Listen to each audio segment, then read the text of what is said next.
तस्मै श्री गुरवे नमः।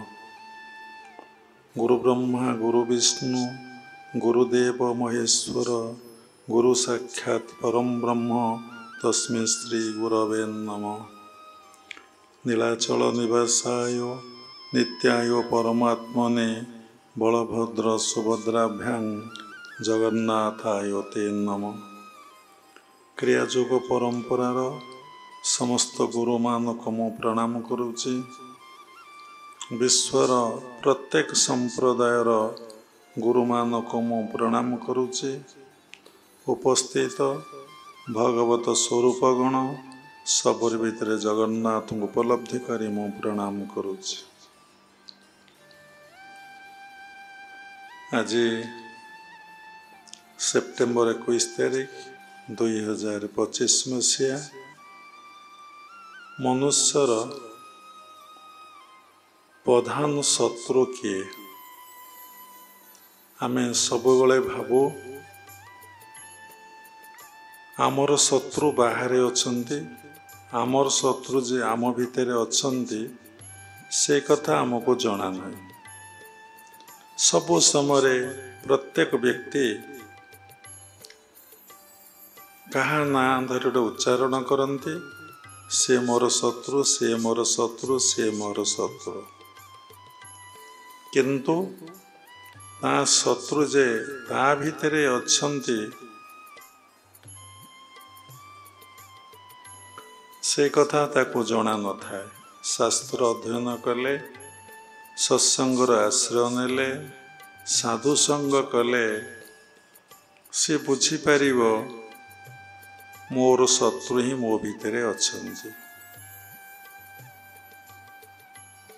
मोर शत्रु मो भितरे अछंती। तो किए आमर शत्रु? मनुष्यर 6टी शत्रु। गोटे होची काम, गोटे होची क्रोध, गोटे होची लोभ, गोटे होची मोह, गोटे होची मद, गोटे होची माश्चर्य। यही 6टी ऑयरी आम भितर अछंती। जो माने उपयुक्त संत बा साधु, जो माने गुरुगत प्राण, से माने निज भितरे निजर शत्रु को भल भाव जानी पारंती। से माने कहार उपरे दोषारोप करती नहीं, कहा को शत्रु बोली कहती नहीं। से माने जानी थांती समस्ते ही भगवान बा समस्ते ही से भगवान कर अंश विशेष। ये जिते जीवन रे जहा घटना घटे, जो सुख दुख आमे भोग करू, ता मूल रही निजर कर्म। जहा आपण आज भोगुचंती, आज जो रूप पाइचंती, जो ज्ञान पाइचंती, जो परिवेश पाइचंती, जो पितामाता पाइचंती, जो सांगसाथी पाइचंती, जो गुरु प्राप्ति होइछि, सबु ही सबु कर्मर आधार बा मूल होउछि, सबुर मूल होउछि, आधार होउछि निजर कर्म। निज कर्मरु काम, क्रोध, लोभ, मोह, मद, माश्चर्य भाव ही आसीछि। देखंतु प्रति लोक भितर अच्छी आर उपादान रे शरीरटा गठित। समस्त भितर काम अच्छी, क्रोध अच्छी, लोभ अच्छी, मोह अच्छी, मद माश्चर्य भाव अच्छी। पुणी का नहीं भी कौन नहीं जे निजको गुरुंक निकटरे पूर्ण मात्रा रे बा भगवान निकटरे पूर्ण मात्रा रे समर्पण करि देइछि, ता भितरे ए सडईरी केबे रुहंती नाही। अच्युतानंद लिखिछन्ति, प्रथम रे सड ऐरी एकादश संग निबारी, प्रकृति 25 कले हेले नाश, फिटी जीव अंधकार कबाट, गुरु आज्ञा खट हो चाट। प्रथमे सड ऐरी को विनाश करिया को कहिछन्ति। सड ऐरी भितरे 2टी ऐरी बा 3टी ऐरी, 2टी नुहे, काम, क्रोध, लोभ। याठू सबू सृष्टि होछि। सारा जीवनटा लोक से कामनारे, क्रोधरे और लोभर बशवर्ती है सबू किछि से करुछि। भगवत गीता तृतीय अध्याय आपण 37 नंबर श्लोकटा देखिए। काम एष क्रोध एष रजर गुण समूर्भावद। काम एष क्रोध एष ये सबु सृष्टि होची व्यक्तिर रजगुण। सबु सृष्टि रजगुण। जने सात्विक लोक भितर ये सबु काम क्रोध लोभ मोह मद मात्सर्य थाए खूब कम परिमाण रे थाए। तेणु धर्म जगत रे आध्यात्म जगत रे प्रतिबंधक सृष्टि होची काम आउ क्रोध आउ लोभ। लोभ को आपण माइनस कर दियंतु। देखंतु काम आउ क्रोध जहाँ भितर काम आउ क्रोध परिपूर्ण ही अच्छी से धर्म जगत रे केतबळे प्रवेश करि परिबनी। जदि प्रवेश कला सेतुरु से निवृत्त हो जिवो। ताको जेमती गोटे दर्पण रे मळी परिपूर्ण ही रहिले निजर मुहटा देखि हब नहीं। सूर्य किरण सेथरे प्रतिफलित हब नहीं। से भली मनोरूपक दर्पण रे जदि काम आ क्रोध रहिला आपण निजको देखि परिबे नहीं, निजको जानी परिबे नहीं, निजको अनुभव करि परिबे नहीं। तापर भगवत दर्शन आउ उपलब्धि अनुभव केबे जीवन रे संभवपर हब नाही। तेणु आमे खोजुचे मूल रूटटा कोठी ना मूल रूटटा होची भगवत गीतार लेखा अछि काम क्रोध लोभ ए नरकर द्वार। नरक को जीवार बाटटा होची कोन ना काम क्रोध लोभ मोह। भल कि शुणंतु चिंतन कर मनुष्यर नरक को जीवार बाट काम क्रोध लोभ। भगवत गीतार भगवान श्री कृष्ण एक कथा कहिसंती। तो निज भितरु नरक कौन ना संपूर्ण दुख जंत्रणा कष्टमय स्थिति को नरक कहती। मनुष्य जो दुख रोचे जंत्रणा रोचे कष्टता मन रे होची ये होची नरक। स्वर्ग संपूर्ण भाव रे आनंदमय स्थिति को प्रेममय स्थिति को कौन कहुचे ना स्वर्ग। आपण मैंने चिंता करी देखंतु किते आनंद स्थिति रे केते भक्ति और प्रेम नहीं कि आपण माने बंची छथि। काहे कि बंची पारु नांती ना भितरे रही जाइछि काम आउ क्रोध आउ लोभ। तने कोड सृष्टि होछि ना मनुष्य मनर रज गुणरु तम गुणरु एगुडी सब सृष्टि होछि। तो मनुष्य भितर रज तम गुण न जीव ताहले आपण भितर काम क्रोध लोभ जाई परिबने। तेणु नरक को बाट हला किए ना काम क्रोध लोभ। स्वर्ग को बाट किए जा भितर काम नहीं, जा भितर क्रोध नहीं, जा भितर लोभ नहीं, से स्वर्ग को चली जीव। स्वर्ग को जीवा अर्थ संपूर्ण आनंदमय स्थिति भक्ति भाव प्रेम भाव ता भितर सबु बेले आसे। से सबु बेले गोटे स्थिति रे ब्राह्मी स्थिति रे सबु बेले सोहं स्थिति रे मु से आत्मा स्थिति रे सबु बेले रहइबो। तेणु जदि साधक गुरुगत प्राण है गुरुमुख है निष्ठार सहित क्रियाभ्यास करी चले तार प्राणर स्थिति आज्ञा चक्र रे निश्चिंत आग हब। जेतेबेले आज्ञा चक्र तार स्थिति हब ता भितरे काम क्रोध लोभ मोह मद मात्सर्य भाव अपसरी जीवाकू लागिबो। फास्ट होछि काम ता भितरे पळैबो। काम बोइले आमे कोन बुझुचे ना एनी सेक्स थॉट्स को सेक्स डिजायर को लोक काम बोली भावती। सेटा भी सत्य। एनी कामना जे कौन सी कामना घर करी पाठ पढ़ी चाकरी करी विवाह करी गाड़ी किणीमी ये जो भौतिक जगतर वस्तु प्राप्ति पाई मन रे जो इच्छा प्रबल मात्रा रे जागृत होची ता ही काम। खाली जे सेक्स थॉट्सटा ही काम ता नुहे देखो मैरिज पर सेक्स थॉट जी थाए धीरे धीरे कमी जाए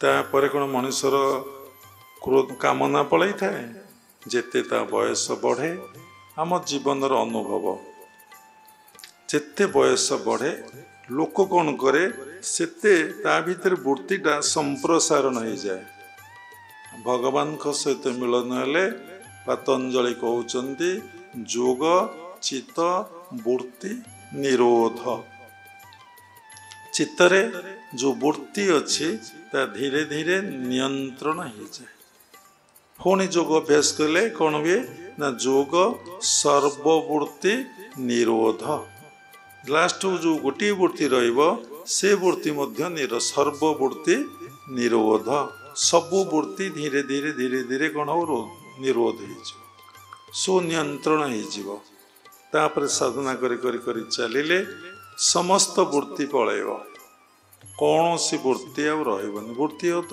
थॉट्स वृत्ति अर्थ एक्शन वृत्ति अर्थ कर्म वृत्ति अर्थ थॉट्स बुझीदेले बहुत भल जो चिंता गुड़ाक आसूची से चिंता किछि आसीब नहीं केवल भगवत चिंता ही रहिबो एवं बहुत समय तेमे शून्य अवस्था जने साधक रही से समय श्वास प्रश्वासर गति एते सूक्ष्म आदि सूक्ष्म हो जाइथिबो नाक पाखे जदि हाथ रखा जाए कि तुला समस्या हल्का होची तुला को जदि रखी दिया जाए से तुला केतबले भीतर को प्रवेश करिबो नाही हाथ रखिले कस्मिन काले श्वास प्रश्वासर गति को जानी हेबन किंतु श्वास प्रश्वास प्रवाहित होतबो भगवत गीता लेखा अछि पंचम अध्याय 27 श्लोक कौन लेखा अछि ना प्राण पान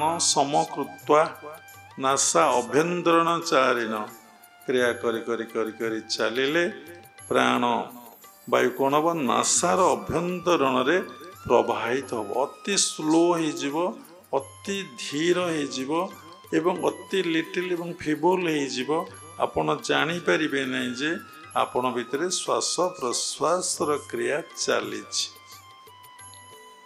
से धीरे धीरे आपण भीतर कामना आउ काम आउ क्रोध लोभ जे नरक को बाट आग आपण भितर डिजायर कामनाटा आग मरिब वासना कामना ए दुई डेणा जहा लगी पक्षी उड़ी बुले सीना महापुरुष मान लिखिं वासना कामना वासनार सृष्टि हुए कामना कामनार सृष्टि हुए क्रोध लोभ मोह मद माश्चर्य सबकि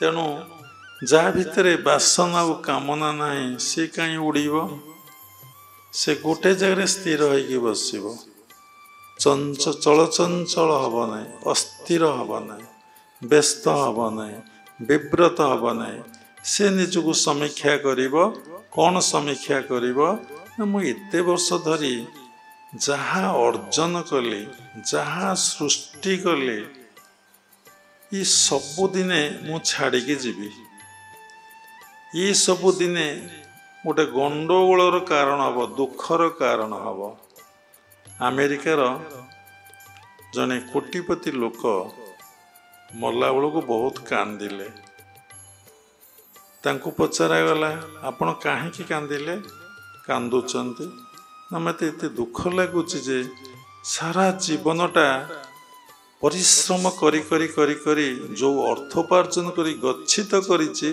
मु ताकू नेकी जाई परिबि नै एवं ये अर्थ जे सत काम रे लागिबो किछि ग्यारंटी बा निर्दिष्टता नाही तेणु मु जहा को नेकी जीवी ताकू अर्जन करि पारली नै जहा को मु नेकी जीवी ताकू मु अर्जन करि पारली नै गुरुदेव कहते कहले धन रोजगार करवाटा पाप नुहे किंतु धनटा को तुम्हें सत बाटरे रोजगार कर ଏବଂ ଧନଟାକୁ ସମସ୍ତ ଧନକୁ ତୁମେ ଜୀବନରେ ସତ୍ କାର୍ଯ୍ୟରେ ଲଗାଇ ଦିଅ। ଯଦି ପ୍ରଭୁ ସେବାରେ ତୁମେ ନ ରହିପାରିଲ, ପ୍ରଭୁଙ୍କ ପିତାର୍ଥ କର୍ମ ନ କରିପାରିଲ, ପୂର୍ବଜନ୍ମ ସଂସ୍କାରକୁ ଯଦି ତୁମେ ପୁଣି ଏନଗେଜମେଣ୍ଟ ହେଉଛ, ତାହେଲେ ପଇସାଟିକୁ ବା ଟଙ୍କାଟିକୁ ଧର୍ମ କାର୍ଯ୍ୟରେ ଲଗାଇ ଦିଅ। ଧନ ଅର୍ଜନେ ଧର୍ମ କରି ଧର୍ମେ ପାପତ ନର ହରି। ଧନ ଅର୍ଜନେ ଧର୍ମ, ଧନଟା ଯେଉଁ ଅର୍ଜନ କରିବ ସେଟାକୁ ଧର୍ମ କାର୍ଯ୍ୟରେ ଲଗାଅ। ଯଦି ଧର୍ମ କାର୍ଯ୍ୟରେ ତମ ଧନଟାକୁ ଲଗାଇଲ, ଧନ ଅର୍ଜନେ ଧର୍ମ କରି ଧର୍ମେ ପାପତ, ଧର୍ମ ଲାଭ ହେଲେ ତମକୁ ପ୍ରାପ୍ତ হবে କିଏ ନା ନରହରି, ଭଗବାନ ପ୍ରାପ୍ତି ହେବେ। ଯଦି ତମ ପାଖରେ ଧର୍ମ ନାହିଁ, ଭଗବାନ ପ୍ରାପ୍ତି ହେବେ ନାହିଁ। ତେଣୁ ଆମର କଥା ଅଛି, ନରକର ଦ୍ୱାର ହେଉଛି କାମ, କ୍ରୋଧ, ଲୋଭ। ସ୍ୱର୍ଗର ଦ୍ୱାର କ'ଣ ନା ଯେଉଁଠି କାମ ନାହିଁ, ଯେଉଁଠି କ୍ରୋଧ ନାହିଁ, ଯେଉଁଠି ଲୋଭ ନାହିଁ, ସେଇଟା ହିଁ ସ୍ୱର୍ଗ। ନରକ କ'ଣ ନା ଦୁଃଖ, ଯନ୍ତ୍ରଣା, କଷ୍ଟମୟ ସ୍ଥିତି ହେଉଛି ନରକ। ସମ୍ପୂର୍ଣ୍ଣ ଆନନ୍ଦ ପ୍ରେମମୟ ସ୍ଥିତି ହେଉଛି ସ୍ୱର୍ଗ। ଗୁରୁଦେବ କହୁଥିଲେ ସ୍ୱର୍ଗ ନରକ ତମ ଭିତରେ ଅଛି। ସ୍ୱର୍ଗ ନରକ ବେନି ବାଣୀ, ଏହା ମୁଁ ଏକ ଧର୍ମେ ଜାଣେ। ତ ଇଂଲିଶରେ କହୁଥିଲେ the kingdom of heaven is within you, the hell is within you. ସ୍ୱର୍ଗଟା ତମ ଭିତରେ, ନରକଟା ତମ ଭିତରେ। ତାକୁ ସେ ସରଳ ଭାଷାରେ କହୁଥିଲେ, ଯେତେବେଳେ ତୁମେ ଭଗବାନ ପାଖରେ ମନକୁ ରଖିଛ, ଆଜ୍ଞା ଓ ସହସ୍ରାରେ ତୁମେ ସ୍ୱର୍ଗରେ ଅଛ। ଯେତେବେଳେ ତୁମେ ମୂଳାଧାର ସ୍ୱାଧିଷ୍ଠାନ ମଣିପୁର ଅନାହାତରେ ମନ ରଖିଛ, ତୁମେ ନର୍କରେ ଅଛ। କାରଣ ବ୍ରହ୍ମାଣ୍ଡରେ ତୁମେ ଦେଖିବ, ପୁଣି ପିଣ୍ଡରେ ତୁମେ ଦେଖିବ। ତେଣୁ କାମ, ଚିନ୍ତା ଆଉ କ୍ରୋଧ ଏତେ ଭୟଙ୍କର ଆଧ୍ୟାତ୍ମିକ ଜୀବନ ପାଇଁ ଏବଂ ସାଂସାରିକ ଜୀବନ ପାଇଁ, ସାଂସାରିକ ଜୀବନରେ ତୁମେ କେତେବେଳେ ସୁଖ ଶାନ୍ତି ପାଇପାରିବ ନାହିଁ। ତମ ଭିତରେ କାମନା ଅଛି, କେବେ ଆଉ କ୍ରୋଧ ରହିଛି। ଦେଖନ୍ତୁ, ଯେଉଁ ଲୋକ ପଦେ ପଦେକେ ରାଗି ଯାଉଛି, କଥା କଥା ଭିତରେ ରାଗି ଯାଉଛି, ସେ ଲୋକ କେବେ ଶାନ୍ତି ପାଏ ନାହିଁ। ଯେତେ ଐଶ୍ୱର୍ଯ୍ୟ ଥାଉ, ପୁଅ ଥାଉ, ଝିଅ ଥାଉ, ଯିଏ ଥାଉ, ସବୁବେଳେ ସେ ଦୁଃଖ ଯନ୍ତ୍ରଣା, ମାନେ ସବୁବେଳେ କଷ୍ଟ ଭୋଗେ, ଯନ୍ତ୍ରଣା ଭୋଗେ।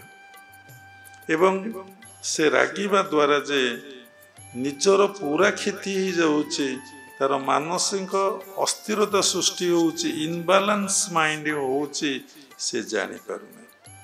ଯଦି ଜାଣିପାରନ୍ତା, ସେ କାହା ଉପରେ ଆଉ ରାଗନ୍ତା ନାହିଁ। ରାଗିବା ଦ୍ୱାରା, କ୍ରୋଧ ଆସିବା ଦ୍ୱାରା ନିଜର ସର୍ବାଧିକ କ୍ଷତି ହେଉଛି। ତାପରେ ଅଲଗା ଲୋକର କ୍ଷତି ହେଇପାରେ ନ ହେଇପାରେ, ଯାହା ଉପରେ ସେ ରାଗୁଛି, ସର୍ବାଧିକ ଲସ୍ ସେ ଆଗ ସହୁଛି। ଏବଂ କାହିଁକି ଅଲଗା ଲୋକ ଉପରେ ରାଗୁଛି ନା ତାହାର ଦୋଷ ଦେଖିକି, ତାହାର ଦୋଷ ଦେଖିକି ସେ ରାଗୁଛି। ଏବଂ ସେ ଚାହୁଁଛି ସମସ୍ତେ ମୋର ଅଧୀନରେ ରୁହନ୍ତୁ, ମୋର ଆୟତ୍ତରେ ରୁହନ୍ତୁ, ମୋ କଥା ଅନୁସାରେ ସେମାନେ ଚାଲନ୍ତୁ।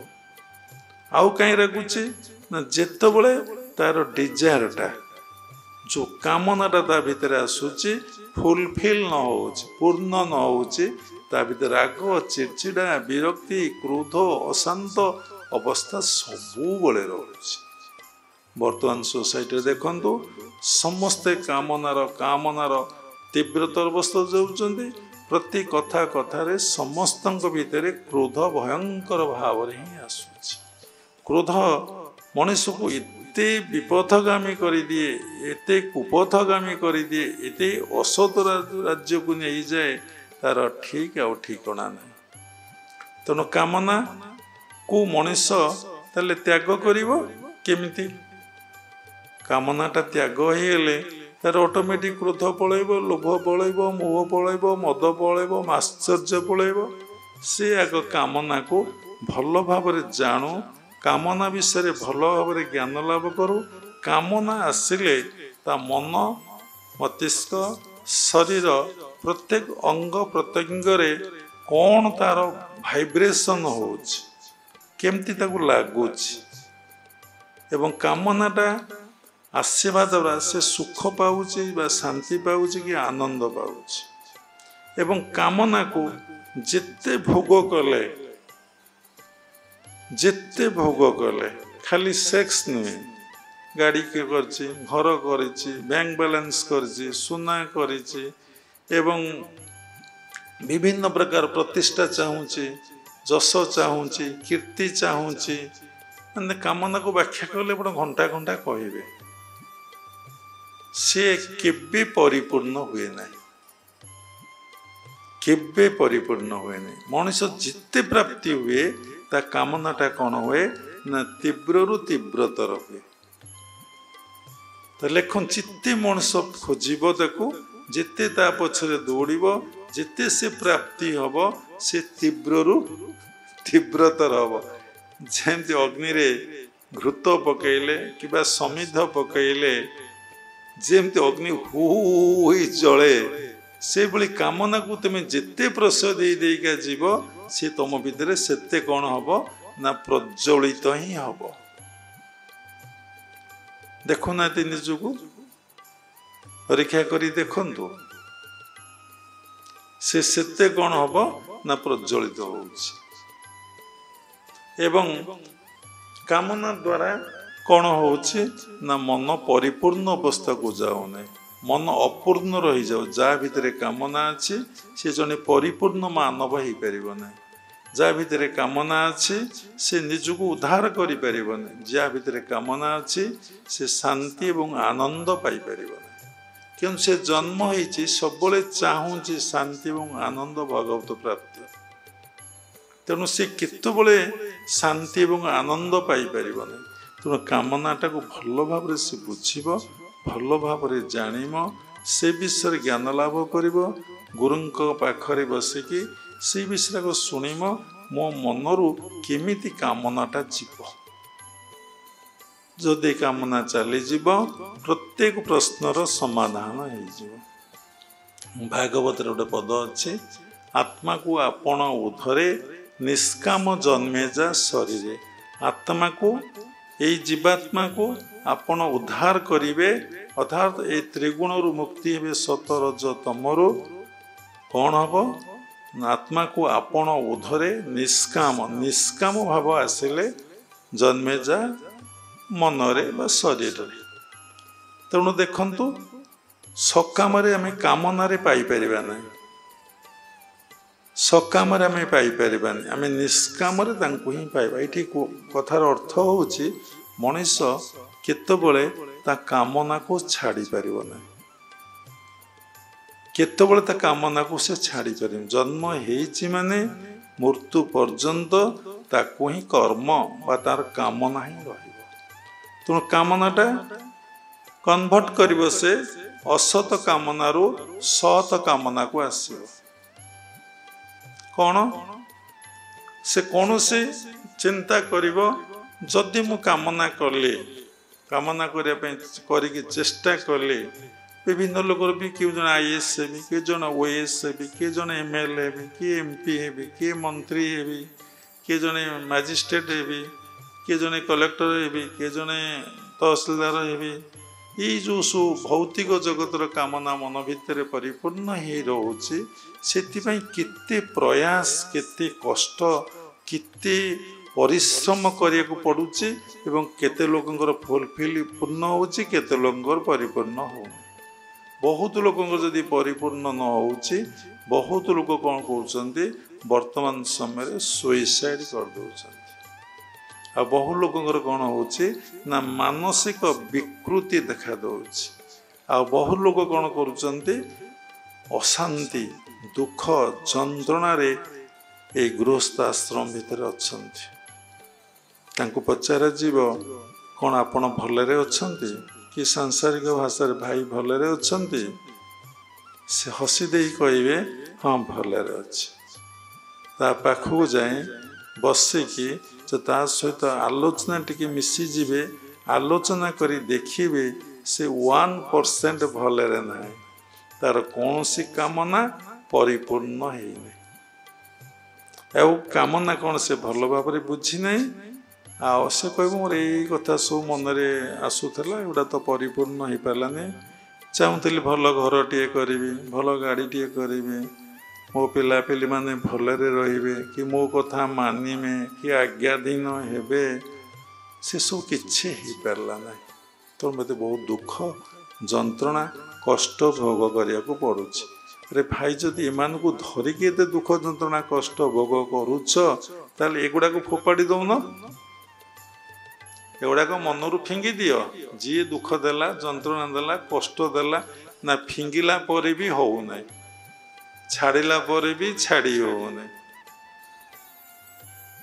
ତାହେଲେ କ'ଣ କରିବାକୁ ପଡ଼ିବ? ନା ସେଥିପାଇଁ ଗୁରୁ ଗ୍ରହଣ କର। ଗୁରୁ ତୁମକୁ ବୁଝେଇ ଦେବେ ଏବଂ ଶିଖେଇ ଦେବେ ତାର କୌଶଳ। ସେ କାମନାଟା କେମିତି କନଭର୍ଟ ହେଇକି, କେମିତି ରୂପାନ୍ତରିତ ହେଇକି ସେ ଗୋଟେ ସତ୍ କାମନାରେ ପରିଣତ ହଉ। ତେଣୁ ସେଥିଲାଗି କାମନା ଯିବା କେବେ ସହଜ ସମ୍ଭବପର ନୁହେଁ। ସାଧନା କରି କରି ଚାଲିଲେ, ଗୁରୁ ଭଗବାନଙ୍କର ଆଶୀର୍ବାଦ କୃପା ହେଲେ ମଣିଷ ଭିତରୁ ସମସ୍ତ ଅସତ୍ କାମନା, ସେକ୍ସ କାମନା, ଏନି ଡିଜାୟାର ତମ ଭିତରେ ଯାହା ଅଛି ତାହା ତମ ଭିତରେ ଧୀରେ ଧୀରେ ଧୀରେ ଧୀରେ କ'ଣ ହବ ନା ପଳେଇବ। ତେଣୁ ଦେଖନ୍ତୁ, କ୍ରୋଧ ଏତେ ଭୟଙ୍କର। ଯେତେବେଳେ ଯେଉଁ ଘଟଣା ଆଜି ସୋସାଇଟିରେ ଘଟୁଛି, କେଉଁଠି ଗଣ୍ଡଗୋଳ ଘଟୁଛି, କେଉଁଠି ଅସତ୍ କାର୍ଯ୍ୟ ଚାଲୁଛି, କେଉଁଠି ମଣିଷ ମର୍ଡର କରାଯାଉଛି, କେଉଁଠି ଦେଶ ଦେଶ ଭିତରେ ଲଢ଼େଇ ହେଉଛି, ଯାହା କିଛି ହେଉଛି ଦେଖିବେ ତା ଭିତରେ ଅଛି କ୍ରୋଧ। ଯଦି ଲୋକର କାମନା ନାହିଁ, କ୍ରୋଧ ନାହିଁ। ଯଦି କ୍ରୋଧ ନ ଆସିଲା, ଗୋଟେ ଲୋକର ଆଦୌ କେତେବେଳେ ରାଗେ ନାହିଁ, କିଛି କାମନା ବି ନାହିଁ, କିନ୍ତୁ ସେ କର୍ମ କରୁଥାଏ। କେମିତି? ମନରେ ପ୍ରଶ୍ନ ଉଠିବ, ଯଦି ତା ଭିତରେ କାମନା ନାହିଁ, ସେ କେମିତି କର୍ମ କଲା? କରିହବ। ସେ ସିନା ବିଷୟ କାମନା କରିବନି, ନିତ୍ୟ କର୍ମ କରିବ ନାହିଁ। ସେ ଦାନ୍ତ ଘଷିବ, ଝାଡ଼ା ଯିବ, ଖାଇବ, ପିଇବ, ଶୋଇବ, ଉଠିବ, ଆଉ କ'ଣ କରିବ ନା ଭଗବାନଙ୍କ ନାମକୁ ଜପ କରିବ, ଧ୍ୟାନ କରିବ, ସତ୍ସଙ୍ଗ କରିବ, ସ୍ୱାଧ୍ୟାୟ କରିବ। ଏସବୁ କାମଟାକୁ ରୂପାନ୍ତରିତ ହେଇ ତାକୁ ଭଗବତ କର୍ମରେ ବା ସାତ୍ତ୍ୱିକ କର୍ମରେ ପରିଣତ କରିଦିଆଗଲା। କାମ କୋଉଠି ସୃଷ୍ଟି ହେଉଛି? କାମ ଏସ, କ୍ରୋଧ ଏସ, ରଜର ଗୁଣ ସମୁର୍ଭବ।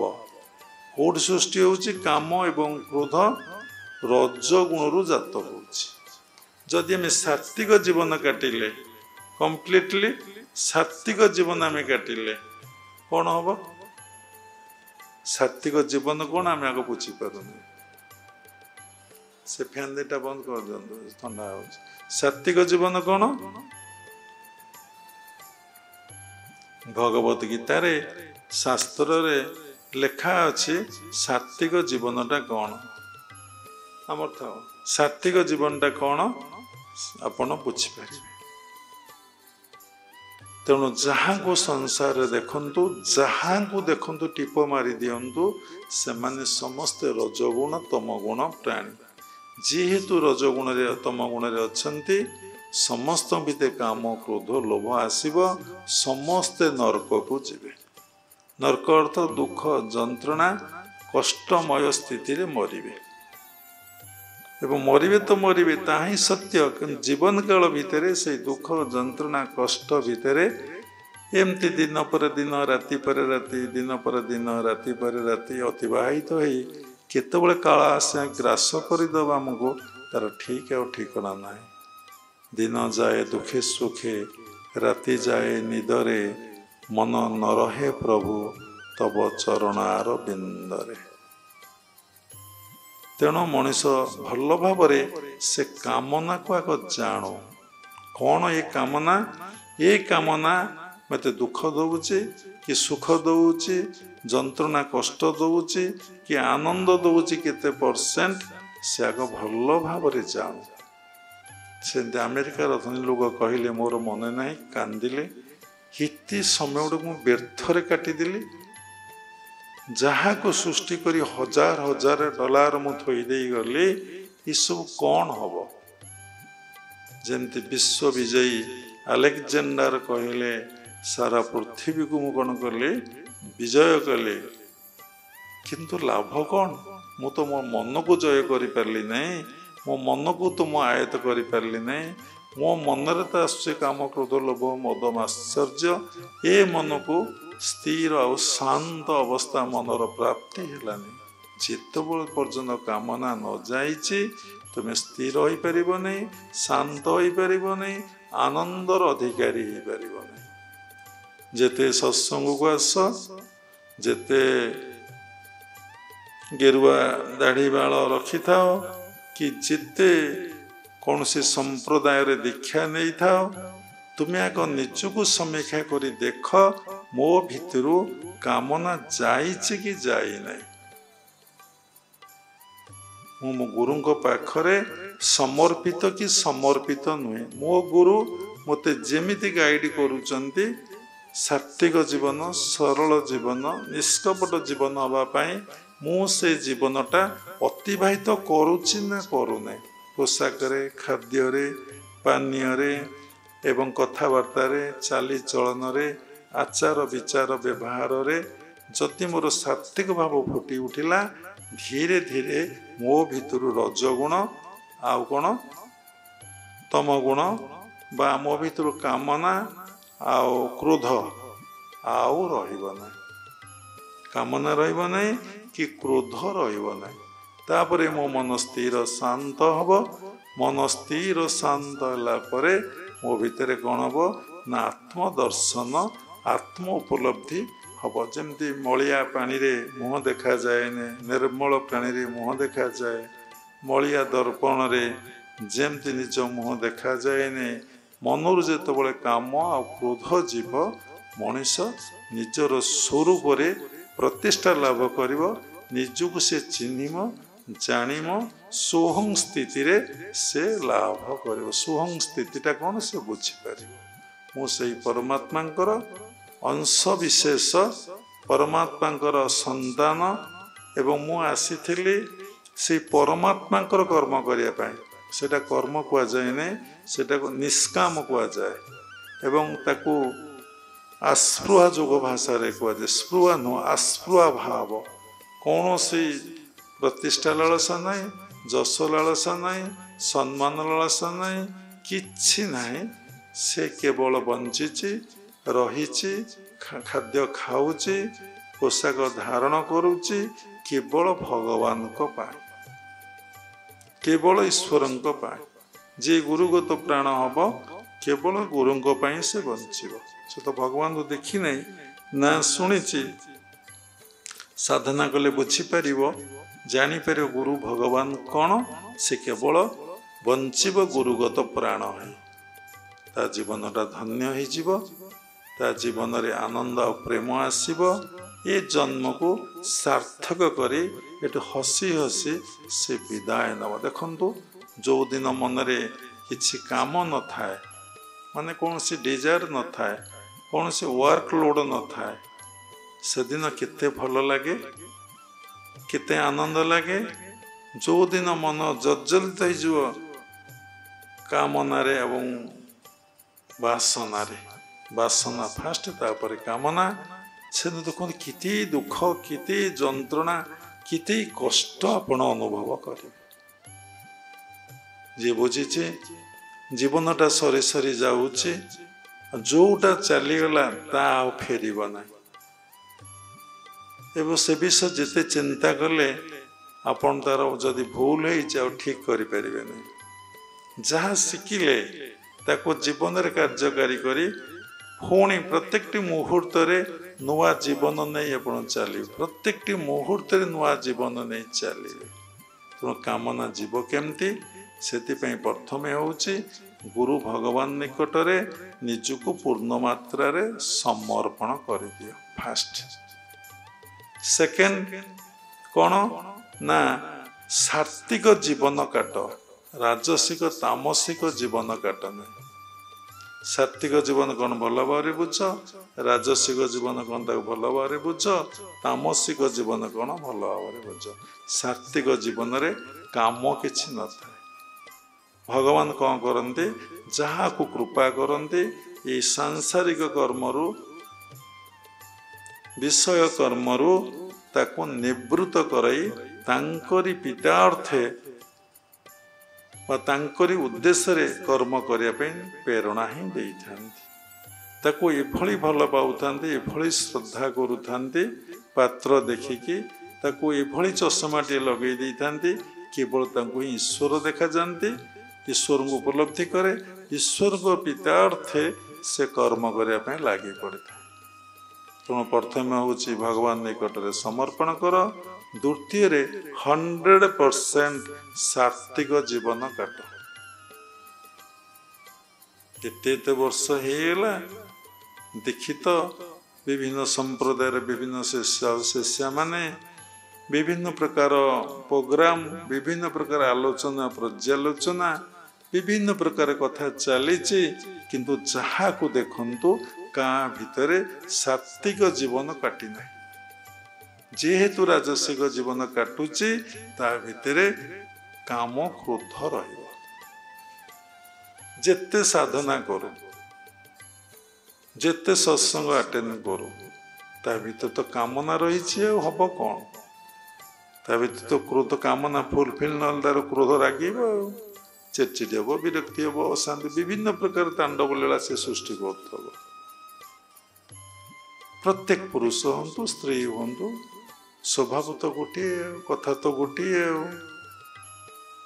किछि नथो विरक्ति होतबे किछि नथो चिड़चिड़ी होतबे किछि नथो अशांति कौन से गोटे कारण नथो आपण ताको जदि सूक्ष्म को जिबे चित्तवृत्ति की जिबे आपण देखिबे तार डिजायर टा फुलफिल होनी हेटा एक्सप्रेस होउची कोतरे ना चिड़चिड़ी रे विरक्ति रे अशांति रे सृष्टि होउची किछि कारण न तो अपन खोजिबे से लोगटा अशांति हुए लोक चिड़चिड़ी हुए लोक विरक्ति आपण देखुछ स्थूल रे कौन सी परिवेश खराब हेई नै कथा किछि खराब हेई नै लोकटी काहेकि रागिला हाँ कारण दे लोक रागंती किंतु किछि कारण नाही बहुत साधु सन्त ठारू आरंभ कर सन्थ नुहे साधु माने ब्रह्मचारी माने एवं बहुत गृहस्थ लोक समस्त कथा बाबा कहउछंती से चिड़चिड़ी हेबे किछि कारण नथो पाउछ कौन ताको पचार से कहब दुख पाइली कष्ट पाइली जंत्रणा पाइली से को जान से दुख को जान से कष्ट को जान से जंत्रणा को जान ते भल भाव जान जानिबार गोटे एभली प्रभाव रही बारंबार से जानिम ता भितर भल विचारटे आसीबो तो भल विचारटे ता भितर आसीबो जानिला परे से कौन करिवो ना निजको करेक्शन करिया पे लागी पड़िबो जेते कहले मनुष्य करेक्शन होइछि तो जानिम बारंबार जानिम सेति बेले से कौन हबो ना करेक्शन हवा पे लागिबो जेतेबेले से करेक्शन हो सी शांति पाइबो तार सराउंडिंग आसुत व्यक्ति माने शांति पाइबे तेणु काम किति डेंजर ता भाषा रे कहबन सेतले बुद्धदेव कोटी पद साधना करी करी 12 वर्ष पर घोषणा करले कामनार विनाश रे दुखर विनाश मनुष्य माइनस कामना इज इक्वल टू गॉड मनुष्य माइनस कामना is equal to god is equal to अर्थ कौन समान ना कौन मनुष्य भितर जो मनुष्य भितर कामना नहीं देखिए सदा प्रसन्न सदा आनंद सदा मधुर ता भितर क्रोध नहीं सी होची देहधारी गोटे भगवान तेणु आमे एक कथार कौन शिखिले आमे आग सात्विक जीवन काटिबा गुरुगत प्राण है गुरु आमको बतईदेवे सात्विक जीवन कौन जदि आम भितर सात्विक जीवन आसला काम एस क्रोध एस रजर गुण समृद्ध हम जदि काम काम एस क्रोध एस तृतीय अध्याय 37 नंबर श्लोक आपण देखिए एथिर लेखा अच्छे तेणु काम क्रोध आसूची रज गुण तेणु भगवान ठीक कहते तुम्हें सत्व गुणर अधिकारी हो जाओ। देखो गोटे प्रकार ड्रेस आम पिंधि पारुना किछि नाही तापरे कहारी किछि नाही। तुम्हें तुम्हें भावुच मत किए खराब भावुच, तुम्हें भावुच मत किए भल कहूँ, तुम्हें भावुच मत किए निंदा कर, ये तुम मानसिक विकृति। तुम सर्टिफिकेट किछि नाही, भूल कहली कहार सर्टिफिकेट तुमर किछि नाही, किए भल कहले भी तुमर किछि नाही, किए मंद कहले तुमर किछि नाही। जी खाली आत्मबोधरे भल पाउछि से ही प्रकृत तुमको भल पाइछि। ये दुनिया रे देखंतु सत्यरे पूरा सत्यरे केही काहार नहंती। स्वामी भावुछि स्त्री मोर ना, स्त्री भावुछि स्वामी मोर। एमिति गोटे गोटे सिचुएशन रे इति दिनर भल पाइबा प्रकृत भल पाइबा न, भल पाइबा इतले केबे कटिबो नै। से गोटे मुहूर्त भितर निया लागि जाउछि। नले सहर्ष डिवोर्स केस केमी दो माने डिवोर्स केस पर भी घरे अछंती, कथावार्ता होनांती अछंती, पाटितुंड होउचंती अछंती, प्रत्येक दिन झगड़ा लागुची रहउचंती। ताको भल कि समीक्षा करदो आर कामना तार कामना सेम। ताको भल भाषा कहले आर चेतना तार चेतना सेम नहीं। ताको आउरी कहले आर थॉट्स तार थॉट्स, आर चिंता तार चिंता समान। से कहलानी मु टिके खाइबे मसला दे तरकारी, से कहलानी आम सिजा खाइबा। एटू कन्फ्लिक्ट अराइज कला। राति 4 उठी आम साधन बस ना ना मु टिके शोइबे, शोइबाटा जे रजगुण ताको जना ना। कन्फ्लिक्ट केते दिन लोक कंप्रोमाइज करिवो चेतना सहित चेतना को। जदि स्वार्थ अच्छी मुडी माडी कि कंप्रोमाइज करिवो आ कोन, जदि स्वार्थ नाही से पळेबो ना, उबे उबे को छाड़ीबे ना। जदि सात्विक जीवन समस्ते काटिबे, 1000 लोक लक्ष लोक कोटी लोक जदि मिसिक गोटे जगह थांती कोई डिस्टर्बेंस नहीं। हम बाबा कथा भितरे हिंदी कही दो भूल भूल हिंदी कौन सी डिस्टर्बेंस सात्विक लोक जदि समस्ते रहिबे देखिए कौन सी डिस्टर्बेंस ना। तेणु गोटे पोशाक कथा पड़ेगा, गोटे प्रकार धला शुभ्र ड्रेस आम पिंधि पारुचे, गोटे गेरु कलर आम पिंधि पारुचे, गोटे हलदिया कन्स्टांट गोटे हलदिया कलर पिंधि पारुचे। किए पिंधुचे ना राजसिक मन विभिन्न प्रकार ड्रेस को चॉइस करुचे, सात्विक मन केवल गोटे ड्रेस को ही चॉइस करे। मन रे प्रश्न आसो कौन गोटे ड्रेस पिंधिले भगवान मिली जाए? अरे तो भगवान मिला बहुत कथा रही। तुम्हें तो प्रिलिमिनरी स्टेज तुम होने, प्रथम पहाच तुम चढ़ी पारुन, 22 पहाच पर रत्न सिंहासन तापर प्रभु विराजमान कर। कथा कहीं मन जुक्ति करे ना, से चाहे मुझा को करी, से मनर चालाखी को मनर माने पागलामी को से जानी पारे ना। जे मनर चालाखी को जानी पार, आरे आरे ये मन जुक्ति गलानी तर्क गलानी, ये रजगुण को चलीगला, ये सरल ही ना, ये क्रिटिकाल हवाक लगुच। तेणु गोटे चिंता जदि आसु ना सात्विक, जो मानकर सात्विक भाव से गोटे जगार बसती, गोटे गुरु पाखरे रहती, गोटे प्रकार ड्रेस पिंधती, गोटे प्रकार खाद्य खाती, आउ गोटे प्रकार भाव से 24 घंटा प्रारब्ध तो भोग हुए। जिते जो सिचुएसन है से सिचुएसन से व्यस्त होती नहीं, देखते एवं आनंद रुहते। प्रत्येक सिचुएसन को आप देखु, समय जमी गड़ी जाए देखु से सिचुएसन धीरे धीरे मेल्ट कर जाए, पुणी आनंदर सिचुएसन सृष्टि हुए। जमी समुद्र में गोटे ढेउ आसी कूल माड़ाला से ढेउटी से सरी जाए, पुणी आउ गोटे ढेउ आसे, से ढेउटी कूल माड़ हो सरला आउ गोटे ढेउ आसे। ये जो चित्त रूपक समुद्र रे इति प्रकार वासना कामना कोटि कोटि जन्मर लुचिक अच्छी, गोटाए परे गोटाए गोटाए परे गोटाए गोटाए परे गोटाए गोटाए परे गोटाए चली चली चली।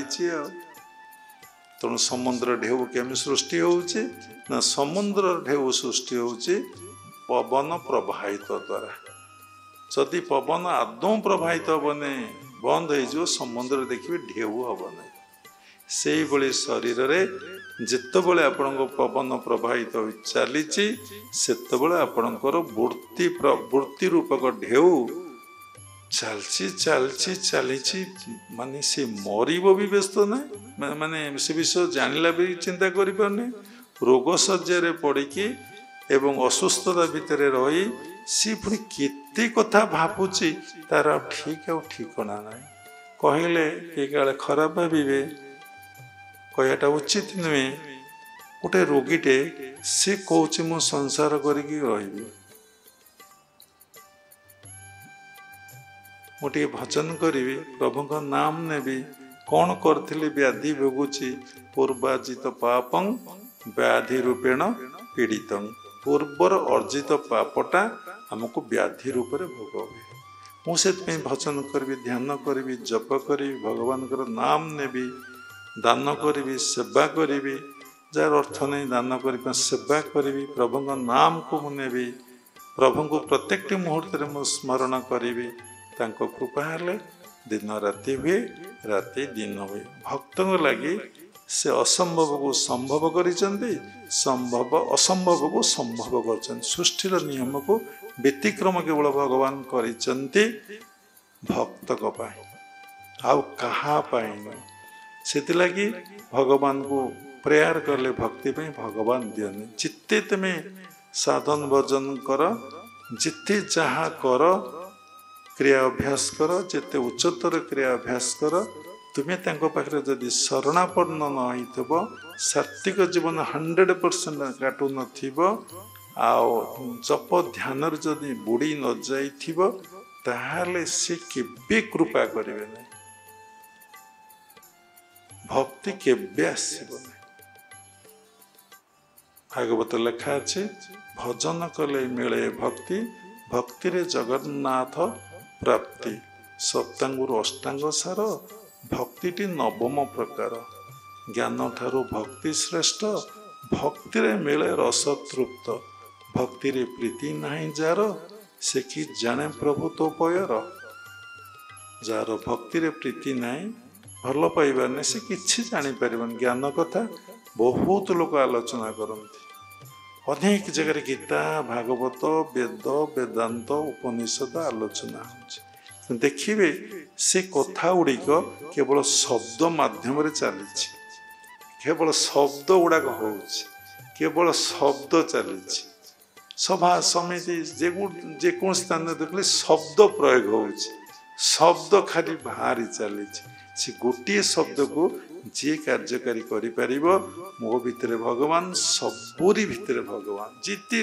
ग्रंथ अध्ययन करू देखिए से भक्ति भाव आसो देखु समस्ते शब्द कही कही कही कही चली शब्द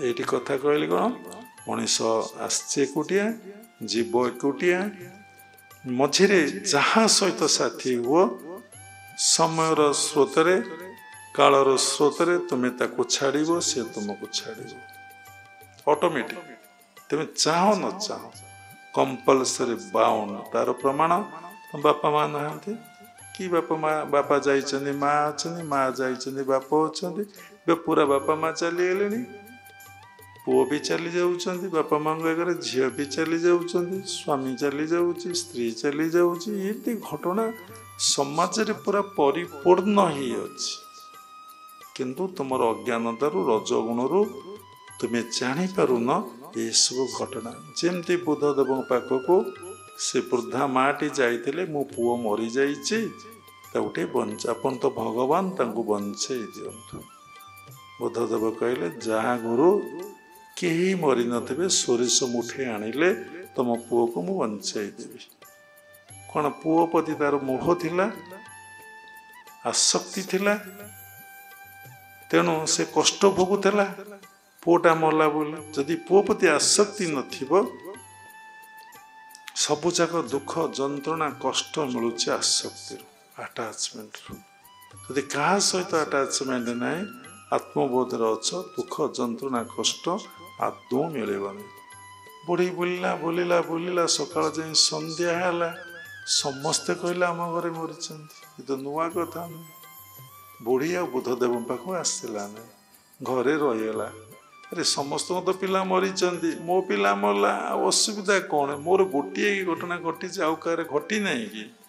ଏଠି କ'ଣ ଆପଣ ଶିଖିଲେ? ଯେତେବେଳେ ସମସ୍ତ ବିଷୟ ଏ ସଂସାର କଥା ଆପଣ ଜ୍ଞାତ ହେବେ, ଆପଣ ମନରେ ଯେଉଁ ଆସକ୍ତିଟା ସେ ଅଟୋମେଟିକ୍ କଟିଯିବ। ଆପଣ ଖାଲି ସୋସାଇଟିକି ଦେଖିବେ, ଖାଲି ଜଜ୍ କରିବେ, ସମୀକ୍ଷା କରି ଦେଖିବେ, ସେ ଆସକ୍ତି ଆପଣଙ୍କ ସ୍ପୋଣ୍ଟାନିୟସ୍ କଟିଯିବ। ସାଧନା କରି କରି ଯେଉଁ ଆସକ୍ତି ଯାଏ ନାହିଁ, ଆପଣ ସଂସାରକୁ ଫ୍ରିକ୍ୱେଣ୍ଟଲି ଦେଖିବେ। ସେଥିଲାଗି ଗୁରୁଦେବ କହୁଥିଲେ, ତେମେ ଯାଇ ସପ୍ତାହ ଥରେ ମେଡ଼ିକାଲରେ ବସ। ଯେଉଁଠି ହାଡ଼ ଭଙ୍ଗା କେସ୍, ଅପରେସନ୍, ବିଭିନ୍ନ ଡିପାର୍ଟମେଣ୍ଟ ଅଛି, ଆମକୁ ଜଣା ନାହିଁ, ସେଇଠି ବସ। ପୁଣି କ'ଣ କହୁଥିଲେ? ଶ୍ମଶାନକୁ ଯାଅ, ଯେଉଁ ଲୋକ ପୋଡ଼ା ହେଉଛନ୍ତି ସେଠି ଯାଇ ମାସକୁ ଥରଟିଏ ବସ।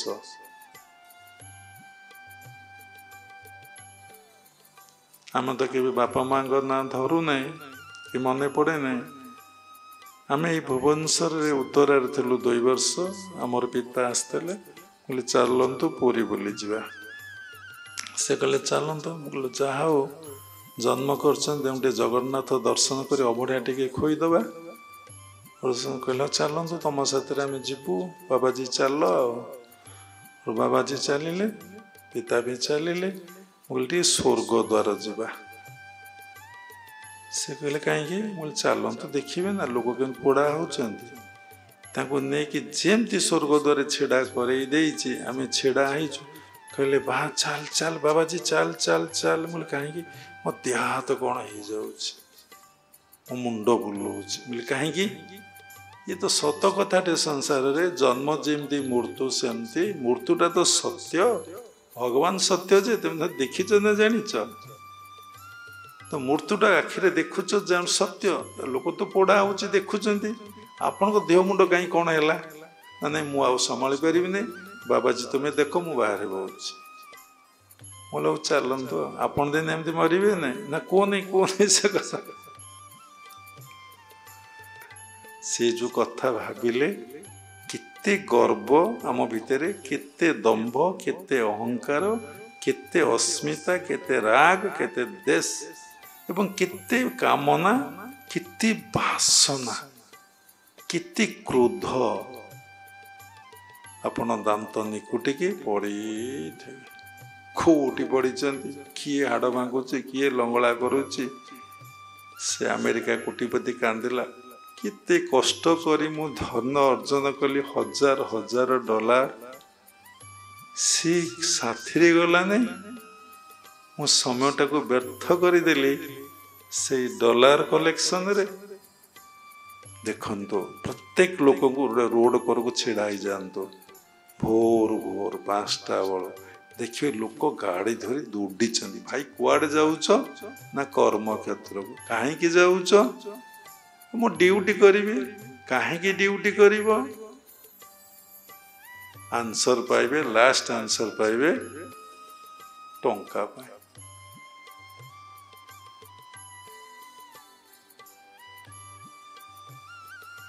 ସେ ଟଙ୍କାଟା ଦୁଃଖର କାରଣ ନା ସୁଖର କାରଣ? ନା ସୁଖର କାରଣ। ତାର ଟଙ୍କା ଅଛି ତ ତମର ସୁଖ ଅଛି। ଯାହାର ଟଙ୍କା ଅଛି ତାର ସୁଖ ଅଛି। ପଚାରି ବୁଝିଲ ସମାଜରେ, ଯାହାର ଟଙ୍କା ଅଛି ତାର ସୁଖ ଅଛି ନା ବେଶୀ ଦୁଃଖ ଯନ୍ତ୍ରଣା କଷ୍ଟ ଅଛି? ତେଣୁ କାମନା କେମିତି ଯିବ? ଯଦି ସାତ୍ତ୍ୱିକ ଜୀବନ କାଟିବେ ଏବଂ ଗୁରୁଗତ ପ୍ରାଣ ହେବେ, ନିଜକୁ ପୂର୍ଣ୍ଣ ଭାବରେ ସମର୍ପଣ କରିବେ, ଭଜନ ଧ୍ୟାନ ଜପ ଆଉ ଧ୍ୟାନରେ ନିମଗ୍ନ ହେବେ, ପ୍ରଭୁ କୃପା ହେବ, ମନରୁ ସମସ୍ତ କାମନା ଚାଲିଯିବ। କାମନା ଗଲା ମାନେ ଆଉ କ୍ରୋଧ ଆସିବନି, ଲୋଭ ଆସିବନି, ମୋହ ଆସିବନି, ମଦ ଆସିବନି, ମାଶ୍ଚର୍ଯ୍ୟ ଭାବ ଆସିବନି। ଆପଣ ବୁଝିବେ, ମଦ ବୋଇଲେ ମୁଁ ସବୁ ଜାଣିଛି ଆଉ କେହି କିଛି ଜାଣିନା, ତାକୁ କୁହନ୍ତି ମଦ। ମାଶ୍ଚର୍ଯ୍ୟ ବୋଇଲେ ପରଶୀ କାତରତା, ତାର ଏମିତି କୋଠା, ତାର ଏମିତି ଗାଡ଼ି, ତାର ଏମିତି ଘର, ତା ପୁଅ। ବର୍ତ୍ତମାନ ସମସ୍ତେ କ'ଣ କରୁଛନ୍ତି ନା ମାନେ ଅନ୍ୟକୁ ଦେଖୁଛନ୍ତି, ତାର ଏମିତି ହେଇଛି ଆମର ଏମିତି ହବ। ଏଇ କମ୍ପିଟିସନଟା ଏବେ ଇଣ୍ଡିଆରେ ପ୍ରବଳ ମାତ୍ରାରେ ବଢ଼ିଯାଇଛି। ତା ଝିଅ ଏମିତି ପାଠ ପଢ଼ୁଛି, ମୁଁ ମୋ ଝିଅକୁ ପଢ଼େଇବି ନା। ଆଉ ତା ଝିଅ ପଛପଟେ କେତେ ଜନ୍ମ ରହିଛି, ସେ ଜନ୍ମ କଥା କାହିଁ ବୁଝିବ? ତ ବର୍ତ୍ତମାନଟାକୁ ଦେଖୁଛି ନା। ଆଉ ସେ ଅତୀତଟାକୁ କାହିଁକି ଚିନ୍ତା କରିବ? ଆ ପୂର୍ବରୁ କ'ଣ ଜନ୍ମ ଥିଲା ବୋଲି ସେ ଜାଣିଛି? ଶୁଣିଲେ କ'ଣ ବିଶ୍ୱାସ କରିବ? ତା କ'ଣ ଲାବୋରେଟୋରୀରେ ଦେଖେଇ ହବ ଯେ, ହଜାର ପ୍ରମାଣ ଦେଇ ହବ ଯେ, କିନ୍ତୁ ତା ମନ ମାନିଲେ ତ ହଏ। ତା ମନ କ'ଣ ସହଜରେ ମାନିବ? ନା, ଏହା କରିବାକୁ ପଡ଼ିବ। ଡେଷ୍ଟିନି ବୋଲି କିଛି ନାହିଁ। ଡେଷ୍ଟିନି ଅର୍ଥ କ'ଣ? କର୍ମ ବୋଲି କିଛି ନାହିଁ। ଆ ପୂର୍ବରୁ ସେ ଜନ୍ମ ହେଇଥିଲା, ଥରେ ଜନ୍ମ ହେଇନି, ହଜାର ଥର ଜନ୍ମ ହେଇଛି। ହଜାର ଥର ତା ଭିତରେ ଷଡ଼ ରହିରି କାମ, କ୍ରୋଧ, ଲୋଭ, ମୋହ, ମଦ, ମାଶ୍ଚର୍ଯ୍ୟ ତା ଭିତରେ ପରିପୂର୍ଣ୍ଣ ହେଇକି ଅଛି।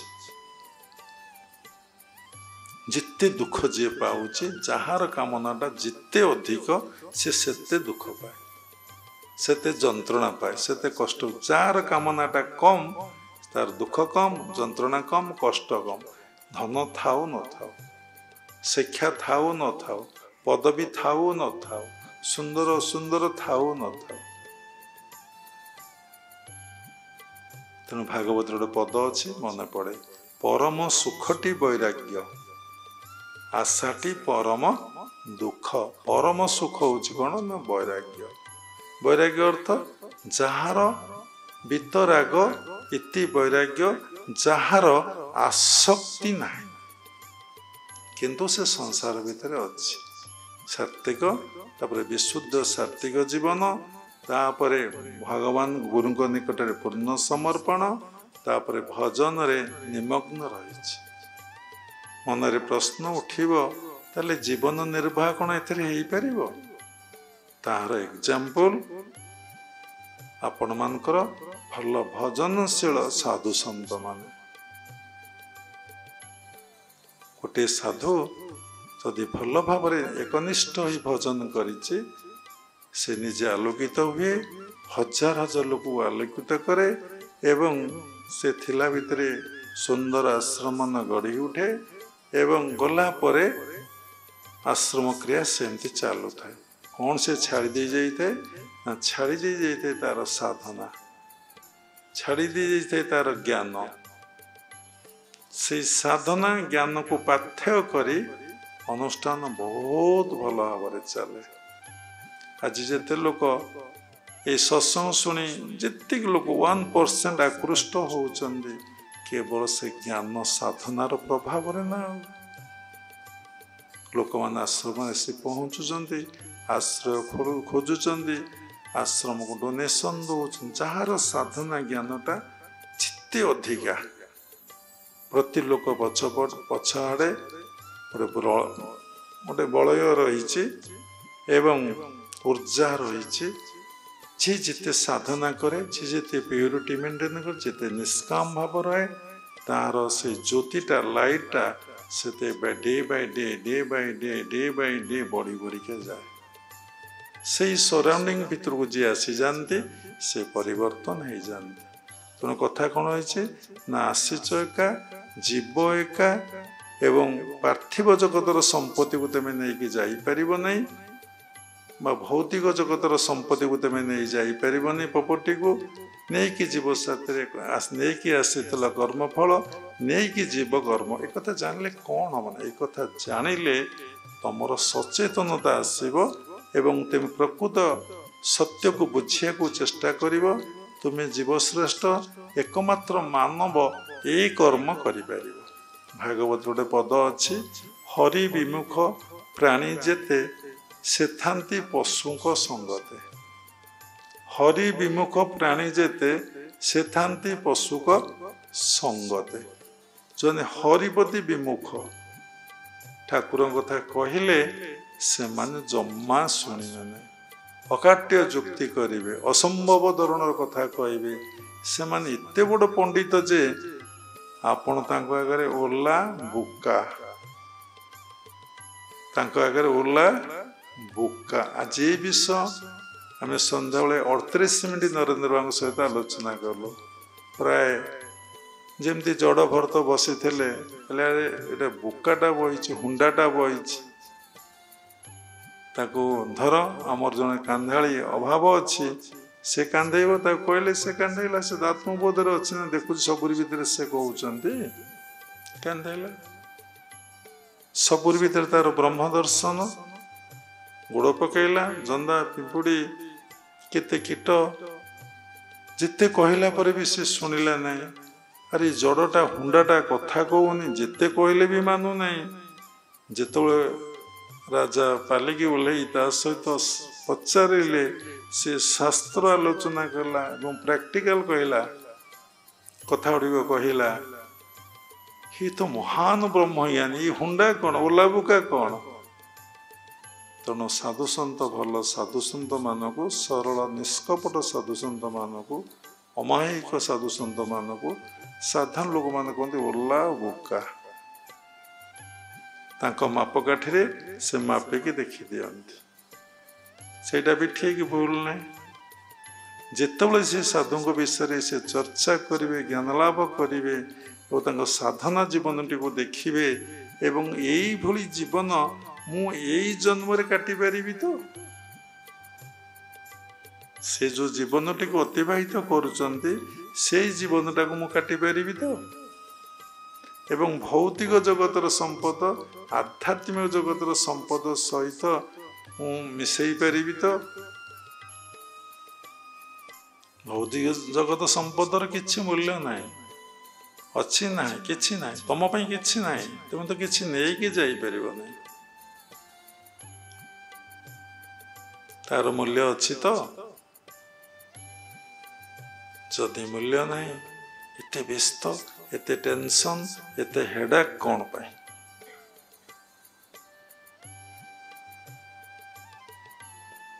ତେଣୁ ସବୁବେଳେ ଯେତେ ପାରୁଛ ଗୁରୁଙ୍କ ସାନ୍ନିଧ୍ୟରେ ରୁହ। ଯେ ଗୁରୁ ଗ୍ରହଣ ନ କରିଛ, ଭଗବାନଙ୍କୁ ଚିନ୍ତା କର, ଭଗବାନଙ୍କ ଧ୍ୟାନ ଜପ ଧ୍ୟାନରେ ବୁଡ଼ିଯାଅ ଏବଂ ତାଙ୍କୁ ଅତି ଆପଣାର ଭାବ ଏବଂ ତାଙ୍କ ନିକଟ ନିଜକୁ ପୂର୍ଣ୍ଣ ସମର୍ପଣ କରିଦିଅ। ସମସ୍ତ କଥା ତାଙ୍କୁ ଜଣାଅ। ଯିଏ ଗୁରୁଗତ ପ୍ରାଣ, ସେଇ ଭଗବାନ ପାଇଁ ଯାହା କରେ ସେୟା କରୁ। ତେଣୁ କାମ ଏସ, କ୍ରୋଧ ଏସ, ରଜଗୁଣ ସମୁଦ୍ଭବ। ତେଣୁ ଆମ ଭିତରେ କେମିତି କାମନା ଯିବ, କ୍ରୋଧ ଯିବ। ଯେତେବେଳେ ମଣିଷ ଭିତରେ କାମନା ଫୁଲଫିଲ୍ ନ ହେଉଛି, ସେ ରାଗୁଛି। କ୍ରୋଧ ତ ନିଆଁ ସଦୃଶ କୁହାହେଇଛି। ଯେମିତି ଅଗ୍ନିରେ ପୋଡ଼ି ପାଉଁଶ ହେଇଯାଏ, ଅଗ୍ନି ସଂଯୋଗ ହେଲେ ଯେକୌଣସି ବସ୍ତୁ ସହିତ, ସେମିତି ଯେତେବେଳେ କ୍ରୋଧ ନିଜ ଭିତରେ ଆସୁଛି, ନିଜର ସମସ୍ତ ହିତାହିତ ଜ୍ଞାନକୁ ସେ ହରେଇ ବସେ। ସେ ଆଉ ଚେତନଯୁକ୍ତ ପ୍ରାଣୀ ରୁହେ ନାହିଁ। ଯିଏ କ୍ରିୟା କରିବ, ସାଧନା କରିବ, ଜପ ଧ୍ୟାନ କରିବ, ସେ କ'ଣ ହବ? ଆଜ୍ଞା ଆଉ ସହସ୍ରରେ ସବୁବେଳେ ରହୁଥିବ। ତା ଭିତରେ ହିତାହିତ ଜ୍ଞାନ, ମାନେ ଚେତନାଯୁକ୍ତ ପ୍ରାଣୀ ସେ ରହିବ। ଜ୍ଞାନ ନଷ୍ଟ ହବ ନାହିଁ। ଯଦି କ୍ରୋଧ ଆସିଛି, ଗୋଟେ ମୁହୂର୍ତ୍ତ ପାଇଁ ସେ ପଳେଇବ। ଯେମିତି ରାମକୃଷ୍ଣ ପରମହଂସଙ୍କୁ ପଚରାଗଲା, ଆପଣ କ'ଣ ରାଗନ୍ତି? ନା ହଁ। କେମିତିଆ ରାଗ ଆପଣଙ୍କର? ନା ପୋଡ଼ା ଦଉଡ଼ି ସଦୃଶ। ପୋଡ଼ା ଦଉଡ଼ି, ସେ ଦଉଡ଼ି କାହାକୁ ବାନ୍ଧି ହବ? କାହାକୁ ବାନ୍ଧି ହବ?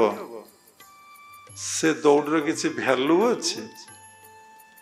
ପବନ ଟିକେ ଦେଲେ, ଫୁଙ୍କି ଦେଲେ, ସେ କ'ଣ ହବ? ପୋଡ଼ିଯିବ। ସେଇଭଳି କ୍ରୋଧଟି ମୋର ଅଛି ଜଗତ କଲ୍ୟାଣ, ଜଗତ ମଙ୍ଗଳ ପାଇଁ। କ'ଣ ହବ? ନା ସେ କ୍ରୋଧରେ କାହାର କ୍ଷତି ହୁଏନି କି ଅନିଷ୍ଟ ହୁଏନି। ଜଗତ ମଙ୍ଗଳ ପାଇଁ, ଜଗତ କଲ୍ୟାଣ ପାଇଁ, ବା କୌଣସି କାହାକୁ ଭଲ କରିବା ପାଇଁ ବା ଚେତନାକୁ ଜାଗ୍ରତ କରିବା ପାଇଁ क्रोध टिके प्रकाश होता है जमती टीचर माने स्टूडेंट मानक मारती पाठ भल न पढ़ले डिस्टर्बेंस कले स्कूल रे सेटा कौन टीचर क्रोध अवश्य क्रोध जात होती से क्रोध द्वारा कहार क्षति हुए कि अनिष्ट हुए टीचर भी किसी हुए जो क्रोध द्वारा कौन से उद्देश्य न क्रोधटा प्रकाश होची महत काम न क्रोधटा प्रकाश होची भयंकर क्षति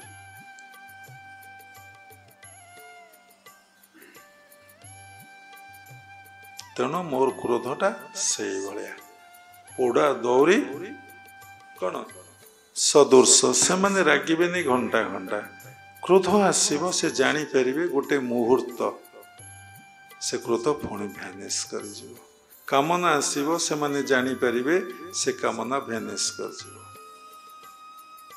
कामना रे आसक्ति न क्रोध रे आसक्ति न जदि कामना रे आसक्ति रहा क्रोध रे आसक्ति रहा से भयंकर अवस्था सृष्टि कर तेणु केड़े सुंदर कथा तेणु जीवनटा को आम केमती गढ़ा केमती कामना आउ क्रोध शून्य अवस्था हमको प्राप्ति हम जदि आउ गोटे कथा प्रत्येक कर्म प्रत्येक चिंतार प्रत्येक भावना आपण भाविबे भगवान सबकिछि तुम्हें सबकिछि तुम्हें सबकिछि तुम्हें जदि आपण डीपली भाविबे आपण देखिबे आपण भितरे कामना कमिजिव क्रोध भी कमिजिव सबु तुम्हें सबु तुम्हें सबु तुम्हें जदि डीपली भाविले माने पूरा रियली आपण भाविले आपण देखिबे सडईरी आपण भितरे बसेबो से आपण भितरे अछंती किंतु कौन से क्रिया तांकर नाही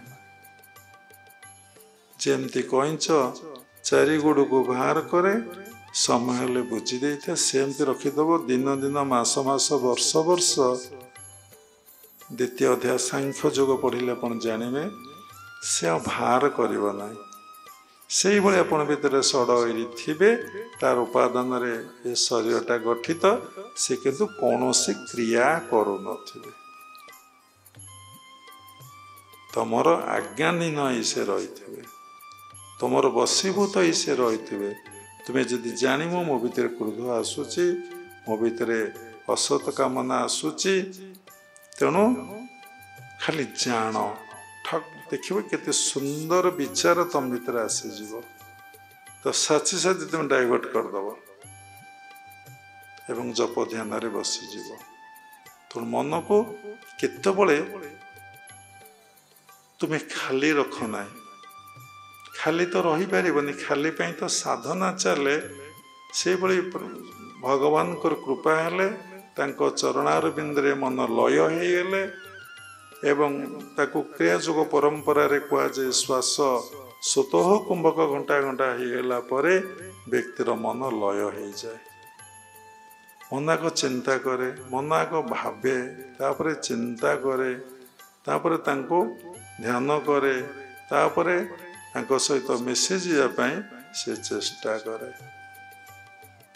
जहाँ कहते मन अमन रे परिणत हो जाए मन लययुक्त हो जाए देखिए सबु तुम्हें सबु तुम्हें सबु तुम्हें आओ ये काम क्रोध को जय कर बाट हूँ जिते सात्विक जीवन सात्विक अन्न जेपरी अन्न सेपरी मन 100% सात्विक जीवन काटिल आ गोटे बड़ कथा भागवत लिखा अच्छी तम राजस प्राणी जेते संग नोहिब कदाचित से संग केबे करिया जीव नहीं कि विरोध करिवो नहीं किछि करिवो नहीं आज जने माँ आम पाक आसते संध्या बेले से तो प्रत्येक सत्संग शुणती खाली बहुत शुणुन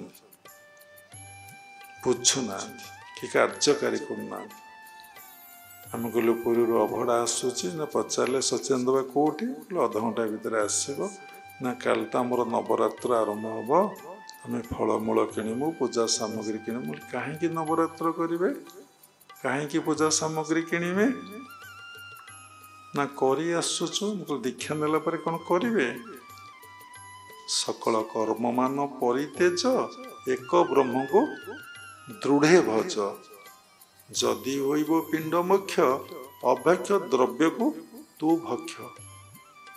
तेणु सकल कर्मान पुणी भागवत कौच कौन ना सकल संगम मन मारी निश्चल मते ध्यान कर तेबे तू देखिबु साक्षात आत्मार रूप दृष्टि मात्र। तो आत्मा को देखी पारिबु से ज्योति स्वरूप निर्गुण सगुण रूप जी जो रूप को धाई थब जे जो निर्गुण उपासक से विराट शुभ्र ज्योति ही दर्शन करेंगे से लाइट भितर मन लय हो जाए। लिखाई जे शास्त्र शून्य शून्य महाशून्य शून्य मध्य निरामय निरामय मध्य ज्योति संज्योति भगवान पढ़ुंट अनुभव दरकार। तेणु कहले आम ओषा करूँ अभड़ा गुण नहीं पार। तेणु जदि मो गुरु कही था अभड़ा आसूस आज्ञा जिते कौन कि ओषा कि व्रत कि पर्व मनुष्य सुख भोग चिंती नानादि देवता पूजती जदि ता भितर किसी से कामना रे पूजा करुच्ची नहला ठाकुर तो सोदा खाइब आउ करी फोपाड़ी देवी ना। हारे बापा से शेष मुहूर्त भंगा कि निया लगा होतब पुणी संसार एभली पुओ कि झील आगे तो झील मुखाग्नि दौन ए सब देले जाइकी कौन करेंगे तू जो काम करू तो मुहरे मु निया देवी छाड़े कितने आसक्त समान प्रति आपणकर भाव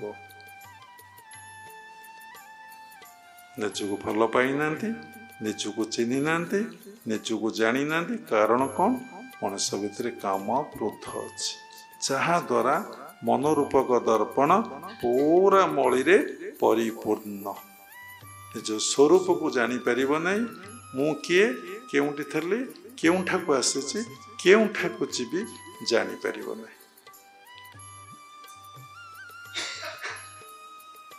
तेणु साधना करंतु गुरुगत प्राण हूँ जिते बहुत लोग दीक्षा नौ सबू संस्था किंतु सात्विक जीवन क्या भितर ना कहारी भितर सात्विक जीवन ना से रजगुण तम गुण रही शोबे शोबे खाइबे खाइबे देखी तो लोग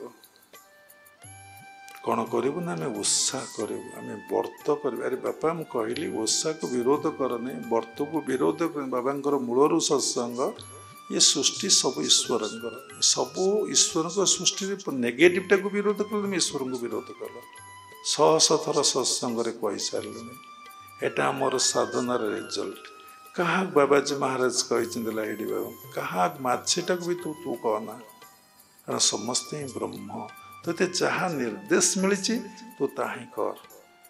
तम गुरु कही व्रत उपवास पर्व पर्वाणी एमती सब हवाई तम गुरु करुँच कि तम गुरु नवरात्र करुँच तम गुरु एकादशी करुँच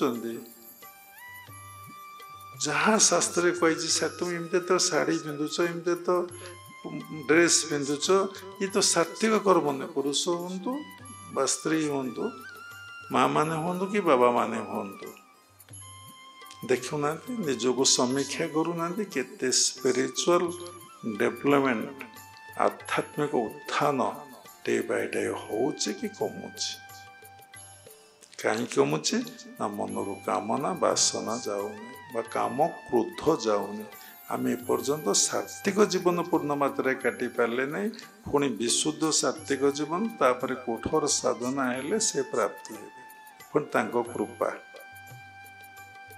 तेणु यही जीवनटा आम राजसिक तामसिक जीवन रज तम गुण जीवनटा चलीगला तम राजस प्राणी जेते संग नोहिब कौन कहला कदाचित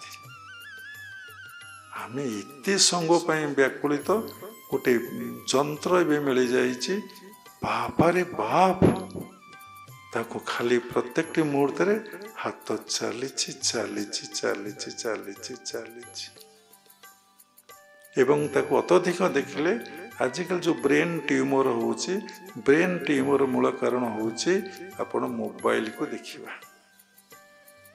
चालना प्रत्येक कर्मर गोटे फल अच्छे ना मानसिक अस्थिरता सृष्टि होगा मनर चंचलता वृद्धि पाइबा संपूर्ण भाव में मोबाइल देखा हूँ रजगुण सत्वगुण नुहे तेणु मनर कामना केमती जीव काम क्रोध लोभ नरकर द्वार जहाँ भितर काम ना ता भीतर क्रोध ना ता भीतर लोभ ना से कहीं नरक को जीव जहाँ भितर काम ना क्रोध ना लोभ ना से स्वर्ग को जीव तेणु आम ये विचार करवा चिंता करवा आम स्वर्ग को जीवा ना नरक को जीवा ये कौन कहब ना स्वर्गटा भी आम हाथ नरकटा भी आम हाथ ये क्या हाथ ना कई क्या स्वर्ग को नहीं पारे नहीं कई क्या नरक को नहीं आपण कर्म आपण स्वर्ग को नब आपण कर्म आपण नरक को दब डीपली भाविया कथा प्रभु मु तो दिने चली जीवी प्रत्येक मुहूर्त निर्दिष्ट दिन रु चली जाऊँगी कहीं दुख रही कहीं जंत्रणा भोगिली कहीं कष्ट भोगिली मो पाई भोगुची ना क्या मु भोगुची